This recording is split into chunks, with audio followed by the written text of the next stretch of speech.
Tumagilid sa EDSA Balintawak sa Quezon City ang isang truck na may kargang putik.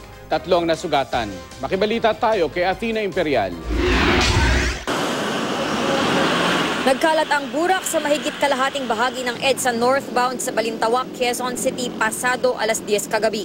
Isang mini dump truck kasi ng Maynilad na may kargang burak o putik mula sa kanal ang tumagilid.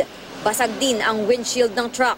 Dinala raw agad ng mga opisyal ng Barangay Apolonio Samson sa ospital ang truck driver, ang isa pang sakay nito at ang isang motorcycle rider na nadamay sa aksidente.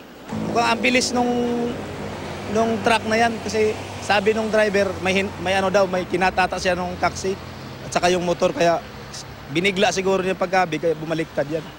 Kitang-kita raw ng security guard na si Alex Abayon kung paano tumagilid ang truck. Nawalan lang siya ng kontrol.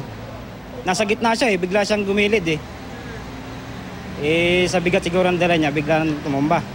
Buti na lang daw at walang nadamay ng mga tindero at taong nakatambay sa tapat ng pinangyarihan ng aksidente.